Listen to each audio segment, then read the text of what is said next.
Hi everyone, it's Steve Field from the Prime Safety Department. Slightly different look. I have my mask on. I'm here with Susan from the Log Department, and we're going to take our masks off to speak to you, but you guys, you notice everything, and you're going to notice that we are separated by 6 feet. We're taking our COVID-19 very seriously, even as we make these videos. So we're going to take the masks off so you can hopefully understand us, but we are following protocol. Today's video is going to be a little bit different. It's going to be Susan and I, primarily Susan, talking about the upcoming hours of service changes. These changes are currently scheduled to go into effect on September 29th. I think as it stands now, I'm almost completely confident they will go into effect on that date. I don't see any pending lawsuits or any challenges out there that we see sometimes when the rules change, so I'm thinking it's going to go into effect on September 29th. Omnitracs has been working hard on making changes to all the programs, so we'll talk about what Omnitracs has done. We're going to talk about the changes. What's different about the changes this time is really none of them are required. I think the changes are all positive for us. We don't have to use any of the changes that they're going to give us, but when we do use them, I think they will be helpful for us in certain circumstances. So we'll go through each of the changes with you. We'll try to answer or anticipate what questions you have, but certainly after you watch the video, if you have questions, get with your log advisor, get with Susan in the log department so we can get you a specific answer. We think we understand how the changes are going to work. Sometimes there's last minute interpretations. We've already seen one bit of information from the FMCSA that really wasn't accurate. They've since corrected it. So I think we're on track here, but if there's something that doesn't look right to you, something that we didn't fully explain, or something that you just don't understand, and believe me, I've had to read this several times to hopefully have a basic understanding of it. So if you have a question, let's get with your log advisor so we can get an answer for you. So we're going to go ahead and get started here. So the first change we're going to talk about is the short haul exception, is what we call it, for drivers that stay locally. They've made a couple changes to this, so I'm going to turn it over to Susan. She's going to talk about the changes, and what you're going to see during this short video is a lot of when we're speaking, you're going to be able to see the actual slides, so it'll almost be a voiceover. So Susan, why don't you talk about the short haul exception? Okay, so the short haul exception currently is if you drive within a 100-mile air radius, you start and end at the same place every day, you do not need to do logs. They are extending that to 150 air mile radius, extending the day from 12 hours to 14 hours. If you no longer meet that exception, you drive past 150 air miles, then you are required to go to a log. If it's less than 8 days in a 30-day period, you may do a paper log. If it's more than 8 days in a 30-day period, then you have to return to the ELD mandate logs. We really have very few drivers that meet this exception. If we do, we're willing to look at it. You'll keep a time card for your time, but 99.999% of our drivers are required to be on electronic logs. So we're really just telling this to you just so you're aware of it, in case you get assigned to something weird that's near your house and you're able to be out and back every day. This may apply. If you think it does, get with your log advisor so we can look at it for you. And one thing I should mention as well is you do have to take a 10-hour break between shifts. The second change that we're going to talk about is what we call adverse driving conditions. We've always had this exception or this availability to us, but they have broadened it a little bit. So I'm going to turn it over to Susan again to talk about the changes they've made to the adverse driving condition rule. Okay, yes, the adverse driving rule, currently it extends your 11-hour rule by 2 hours. The new rule extends your 14-hour rule by 2 hours as well. And in the past, most of the time when you run into something like an adverse driving condition, it's your 14 that you're running short on. Their explanation of this is that it allows you to park for 2 hours and wait out whatever the adverse condition is, and then finish your day. So I think one of the most important things to remember about the adverse driving is it has to be unexpected. weather. Driving in winter conditions across the Northwest, that's not unexpected. It doesn't allow you to extend your day. But as Susan pointed out, what they're really trying to do here is give you the opportunity to maybe stop, lay up for a little bit if the conditions are going to pass. Maybe an extremely heavy rainstorm, maybe some temporary high winds. It's difficult to predict exactly what you're going to see every day, but it does give you the opportunity to extend that 14-hour clock by 2 hours. And with everything that we're talking about today, always be sure to make an annotation on your electronic logs. If you're going to appear to extend your 14-hour clock, make sure you put a note in there, adverse weather. I'm going to put my safety hat on for a minute when we're talking about the adverse driving condition exception here.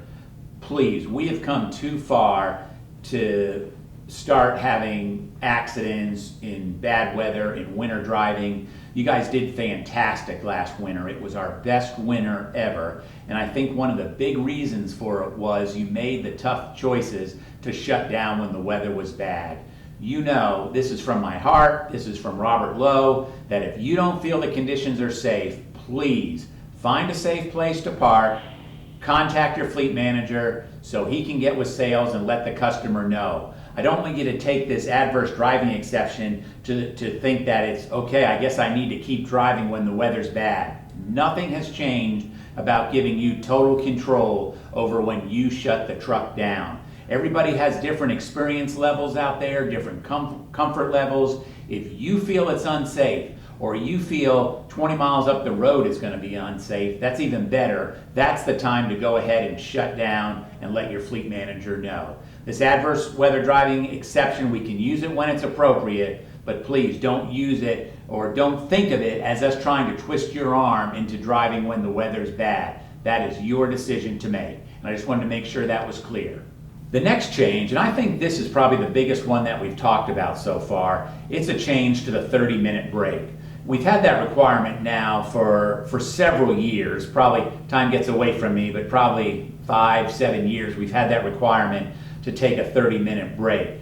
But I think they really have listened and they've made some significant changes to it. So I'm going to turn to Susan here to talk about the changes to the still mandatory 30-minute break, which comes after 8 hours of driving.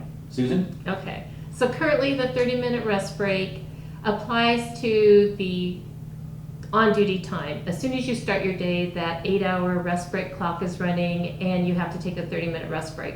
It has to be in off-duty or sleeper. The new regulation states that it applies to the 11-hour clock, so it's only going to apply to the amount of time you're driving. So 8 hours of consecutive driving, you will be required to stop for 30 minutes. The 30 minutes now includes on-duty time, off-duty time, sleeper berth time, personal conveyance, and yard movement. So anything that's not a drive line will reset that 30-minute clock. It has to be 30 consecutive minutes, not broken up. So it does allow you to fuel on duty and then maybe go inside the truck stop and get something to eat, use the facilities, PC to a parking spot. All of that will count towards your 30-minute break, and it only is impacting the 11-hour clock now.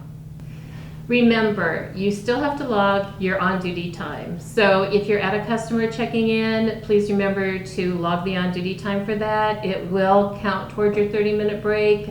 Fueling, make sure you're logging that. A roadside inspection, make sure you're logging the time spent with a DOT officer, but it will count towards resetting that 8-hour rest break if it's 30 minutes or a combination of on-duty and off-duty. So I think this change is pretty significant for a couple of reasons. One, that 8-hour clock now is just driving time, not from when you start your day, 8 hours later you have to take a 30-minute break, but after 8 hours of driving, which makes a lot more sense. And the other change that I like is that you can use any duty status to get that 30-minute break. As Susan said, any non-driving duty status counts towards that 30 consecutive minutes off. But please, let's make sure we're still logging appropriate line 4 time. The good thing now is that line 4 time can count towards our 30-minute break. Okay, we saved the hardest for last, split sleeper berth. This has always been a challenge. On paper logs, people were doing everything. probably wasn't right. At least with electronic logs, we know the calculation is right, but it's sometimes hard to understand what it's doing. But there have been a couple significant changes with the split sleeper berth, so I'm going to have Susan talk about it. We may go back and forth a little bit, but this is something the trucking industry has been asking for, to get more flexibility in the split sleeper berth. We did not get back to 5 and 5.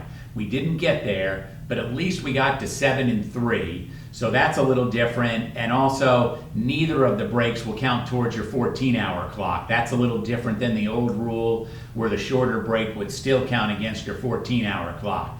So trust me, this stuff is complicated.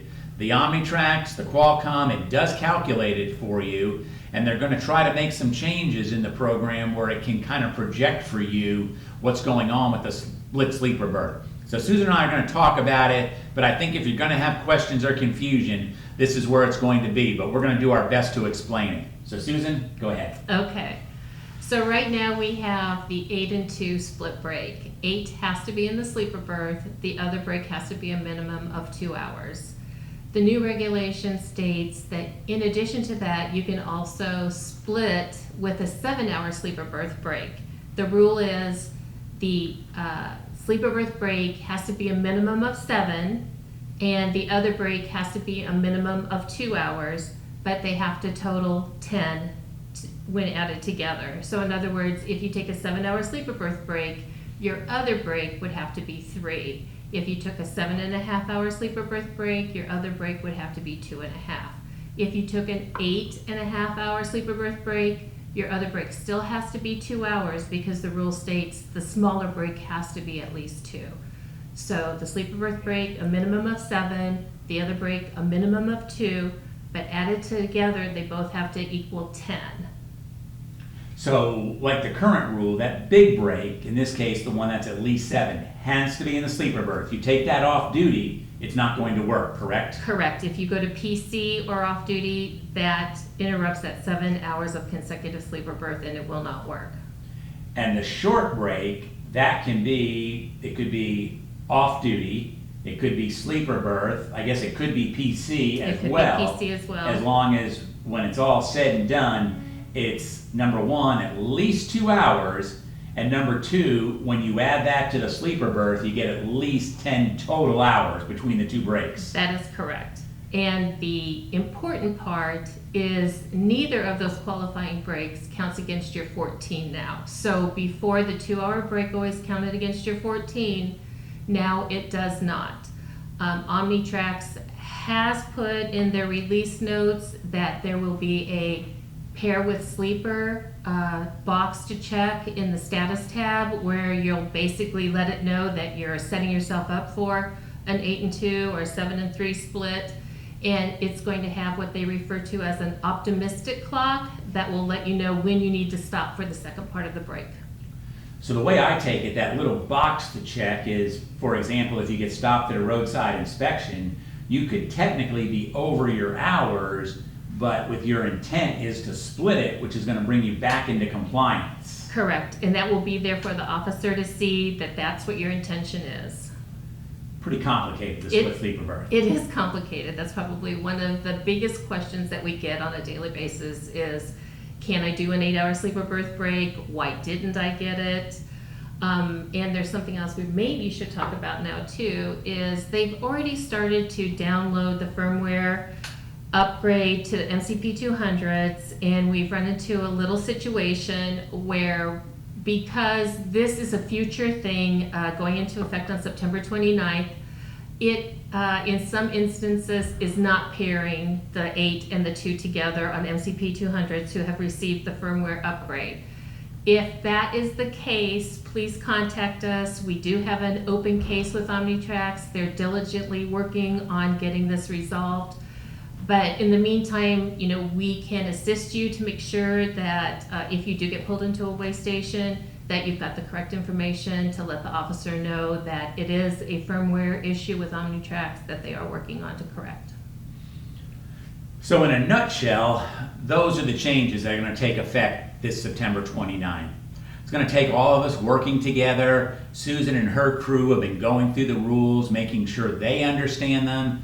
She mentioned the one issue we're having. We're in constant contact with Omnitrax about that. I suspect there may be some other hiccups as we transition, but at the end of the day, these are good changes for us, for drivers, because they do give you a little bit more flexibility. And there was a little saying here, a little quote that I want to read you. We'll have it so you can read it to yourself on the video, but it says what the purpose of these changes are, that they're giving you flexibility, and the flexibilities are intended to allow drivers to shift driving and work time to alleviate impacts of certain variables and to take breaks without penalty. Maybe giving you a little bit more opportunity to lay up when traffic is heavy, lay up when there's some bad weather that's going to pass through the area, just to give you a little bit more control of your day. Not as much as we would like for you to have, but we all have to live within the rules, so this is a step in the right direction. And what the key here is, I think for us as an industry, is with these changes implemented, if we can continue to stay safe, not only as a company, but as an industry, I think that will open the door to some more future changes to give drivers some flexibility. Flexibility is the key with the hours of service, and really we have a one set of rules for everybody kind of scenario here. So this is a small step, but it is a step towards giving each driver a little bit more control over their day. So I hope that you found this video useful. I might mention that the log department, I hope you know this, they're available 7 days a week for you. We have night coverage that is available for you to answer questions. And we've also started using the app. So maybe I'll throw it back to Susan for a minute, how they can use the app to send a question in, because I see those coming in throughout the day. Can you talk about how they can do that, because then they don't even need to call in? Sure. You do have the ability to contact us through the Prime app now. Those go directly to your log advisor. She will get those messages. She basically determines how she gets them, whether it's an AS400 message, which is our internal computer programming, or whether it comes to her over the Qualcomm or in an email.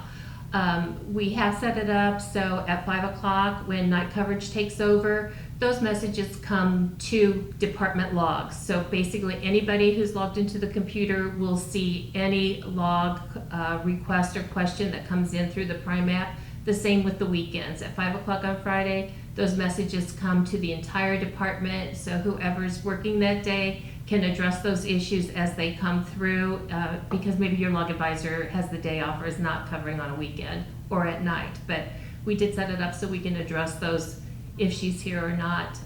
The whole department gets them after 5 and on the weekends. And do they send those in over the app, or is that coming over the Omnitrax? It actually, if you send it on the Qualcomm to logs or the Prime app, it comes to us either way. Okay, great. And also on the Prime app, under My Contacts, you will have the direct phone number to the log department, to your road assist person, to your payroll person, to your fleet manager. It's always a good place to find the contact information you need. And so if you need to contact us, please look there and you'll get our direct phone number. So again, I appreciate you taking the time to watch this video. I would recommend that you subscribe to the channel so you always get notifications if you hit the bell icon. If you like it, give it a thumbs up. If you have ideas on future videos, please let us know. I will give you an idea for next week what our intent is. We've had a lot of questions medically related, so we're going to try to get a half hour or so with Dr. Abraham where he'll be covering some general medical issues and also talking about COVID-19. In addition to the precautions that we take with COVID-19, a lot of you are aware that they have again broadened the exception they're making for hours of service for certain deliveries dealing with COVID-19. Some of them we don't have a problem with. The replenishment of medications, of masks, of gloves, of hand sanitizer. We understand why they have the exception there. But they've also included food again if it's for emergency replenishment. So Susan and I are going to talk about that for a minute, because that can get us in trouble if we're on a routine replenishment load and we try to avoid following the hours of service rules. Susan? That's correct. So most of our deliveries are going to fall under that routine commercial delivery. The load has to be entirely COVID relief related. It can't be a partial load or with nominal impact toward it. And in addition to that, if you do feel that your load qualifies as a COVID essential, you'll need to get with your fleet manager. It needs to be documented in the trip information that it is COVID essential. And in addition to the hours of service, the other thing that is not really being addressed is you have to take a 10-hour break after delivering a COVID essential load. Before you get another dispatch or before you leave on another load, you have to take that mandatory 10-hour break if you exceeded your hours of service and it was for a COVID essential delivery. I think that point about the 10-hour break is important because we did have some people use the exception previously, but then they weren't taking 10-hour breaks in between loads, which really presented some challenge. The DOT does look at these. It can be looked at on a roadside inspection, see what exactly were you hauling that you felt met the requirements for a COVID-19 relief load. We're really better off in the long run staying with the hours of service. We want to support the nation, and we'll continue to do that, but the vast majority of what we're hauling really falls under the hours of service. If you're not sure, you can get with Susan, get with your fleet manager. We can look at what the bills say and we'll make a decision there. But we don't want you to be written up on a roadside inspection and if an officer disagrees and says, why are apples COVID related or something like that. We're just better to stay with the hours of service rules. Absolutely. I think each one of us as we've gone along has hoped, well, this is going to be the end of COVID-19, but it just seems that the end is not anywhere close right now. So we've got to stay diligent with our social distancing, our hand washing, using the hand sanitizer. We make those checks when we come into the yard, wearing the mask, and that's going to be with us for a while. So we've taken a lot of the questions that people have had, and we'll hopefully be able to present those to Dr. Abraham next week and make that our video. I do want to end with this. You men and women, you're putting up some fantastic numbers this year as a company from a safety perspective. Our CSA scores are greatly improved, particularly the most important one, our crash basic. Our crash basic is now down to 30. And the way that works, I guess scores go from 0 to 100. But 100 is the worst, 0 would be the best. For us to be at a 30, I think is fantastic. That is a new record for us, and I just appreciate all the hard work that you've done to get us this far. We've seen 2020 thus far be a very good year for us safety-wise, and we've talked about why that's so important. Wrecks are very important. They're detrimental to a driver's career. And it's just important that we stay safe. So thank you for everything that you've done this year. Continue to be safe. And one way or another, we will talk to you again next week. Thank you.